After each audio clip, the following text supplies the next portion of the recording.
Hello YouTube. I wanted to show you this project that I picked up. This is a Mauser Karabiner 98K, and this one I picked up recently. This is an all numbers matching gun, and why this gun is a project is because of this right here.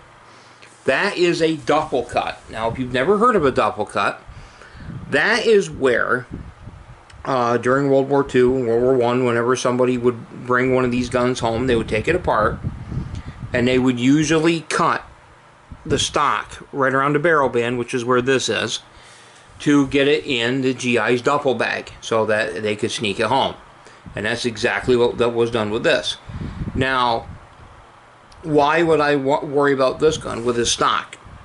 Well, one of the reasons why, because I can't get another stock for it. I actually did order one. And that's before I found the replacement parts. I was able to snag a piece here that is from this piece, right about here forward. But I did get order replacement stock. I don't know what I'm going to do with that yet. But I decided I really did want to try to save this stock. And there's a reason for that. This is a late war gun. This gun was produced in 1944, and according to this book here, and there are a couple of volumes of this, and these are, I think, the best references ever when it comes to the 98Ks. The references in here on these guns is astounding. All the details on the Kriegsmodels on some of these other guns, it's amazing. And this is not a Kriegsmodell. I'll explain what a Kriegsmodell is in a minute. But according to the references in there, right around October 1944, they stopped in several of these plants. And this was made in the Brunn, Czechoslovakia plant. Code on this is DOT. They stopped numbering a lot of the parts. They stopped numbering the barrel bands. They stopped numbering, like this doesn't have any numbers on the floor plate. Doesn't have any numbers on the inside of the sight. The buttstock is the buttstock itself has no numbers, but it does have DOT stamped. The butt plate is not numbered. The safety is not numbered. The takedown lever, the takedown latch on this is not numbered. So that would put this gun late World War II. This, and you can tell, one of the reasons, and surprisingly, nobody really wanted this gun. This gun's been sitting in the shop for a long time. This was not an expensive gun. I've seen sporterized 98Ks go for more than what I paid for this thing here. Actually, I traded a gun for it. But for what I got out of it, I cannot believe that no one wanted this. And one of the biggest reasons why is, one, they thought it was sporterized, which technically in a way it is, but not to customize it. It was to get it home. But the other thing is a lot of people didn't think this is an original Mauser stock. And the reason why is, one, this is a laminate stock instead of walnut, but they also, because this stock, being a late war gun, if you were to run your hands down this, you would not believe that there's almost how it's you could feel all the imperfections in the wood. And they're not dense. It was just not sanded as smooth. And if you take the barrel and the action out of it, you'll see on the inside, it was channeled, it was bedded to where it would work, but it certainly was not.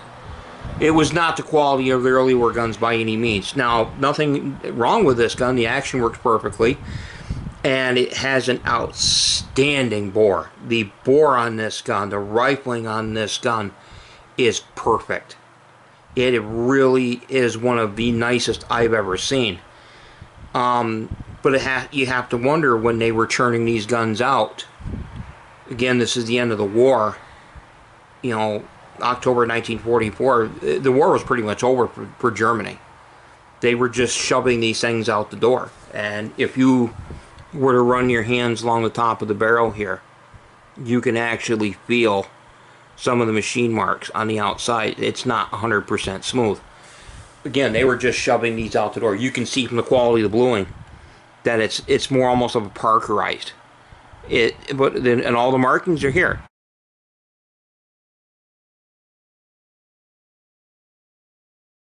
All the Waffen-Ups are here. You know, the DOT markings are here. It's really, It's really a nice, important gun. And one of the reasons why I am saving this and I'm going to do the duffel cut, I'm going to repair it. This gun was not drilled for a cleaning rod. And that makes this gun important because that's a transition gun. It's not a Kriegsmodell. Again, a Kriegsmodell is a gun that was the last of, they were the late production German Mauser 98Ks. They came out with no bayonet mount. Instead of having this channel here where the spring goes into the barrel band was stuck in with a wood screw, and the same with the forward band where the bayonet was. They were put in there with a wood screw, and there was no bayonet, there was no cleaning rod. There was also no disassembly disc here for the bolt. There would be a hole drilled in the stock here for that. This wouldn't even be on the gun at all. And you have what are known as transition guns. And they came out of all the plants as the war was closing, getting towards an end, where they just started simplifying things.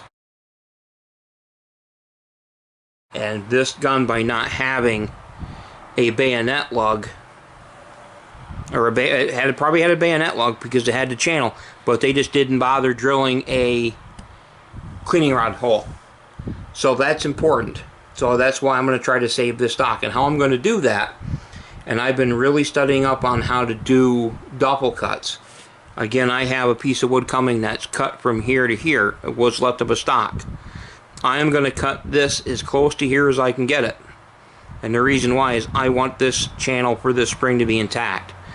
And I'm going to use where the cleaning rod would normally be.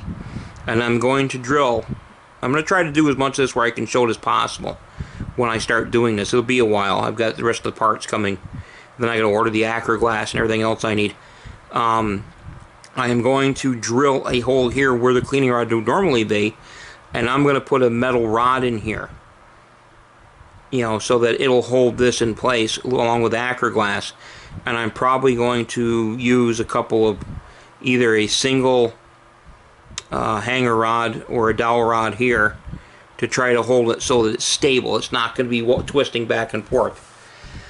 And I'm also probably going to, it's going to be, like I said, this is going to be acro glassed, and what I'm going to do is I'm going to acro glass it to the point, it's going to be underneath this barrel band, so a lot of it's not going to be seen, which is good. That's why I'm going to try to keep it as close to this as I can. But when I do it, I'm also going to make sure when you spray release agent on here, I'm going to have to do like 2 or 3 coats of it. Because when I do it, I'm also going to have the acro glass in here so that it beds all this together. And that'll hopefully hold it in place. And of course you'll have this barrel band here holding that together. And you'll have the forward band on here in front of it where the bayonet lug is. So hopefully that'll hold everything to the barrel nicely. And I'm hoping that does it. But again, this being it's a late war gun, it's not as nice as some of the earlier guns, but it is an important gun. And again, the fact that it's a numbers matching 98K, you're not seeing them like you used to. And when you do see them, they're costing a lot more money now. It'll never be back to 100% what it was, but it's going to be close. I'm going to try to get it as close as I can. And that's my project. I want to try to take this gun and get it to, you know, at least bring it back to looking like a 98K. And if I can do that, great. Like I said, I have a stock coming for it. I've also found a DOT marked handguard. I don't know if I'm going to have that. I'm going to wait to see what the one coming with my stock looks like. I've still got to order some parts. I've got to get the front barrel band because I've got to find ones that do not have numbers, which is actually harder than finding ones with numbers because they're not as many. And I also have to find late war. I've actually got this barrel band here on the way, and once I get that band here, the forward band where the bayonet lug is, that should cover it. But I'm hoping again to get this thing back to where it was. And the good thing is I'm not going to have to worry about a cleaning rod. And what I intend to do, if it all works out getting this together, I'm going to put a wooden dowel as far as I can in here, acro glass that in place, and I'm going to plug the hole where the cleaning rod would be, and that way, again, it will never be 100% correct. But I have the photos of this, so that you will have. I can show people, look, it never had one. So it will at least have the documentation by way of photographic evidence. I can say, look, it never had one, so the hole was plugged when I brought it back, and that's where I'm going with that. And I'm going to give it a try and see where it goes from there. And with that being said, YouTube, have a good day.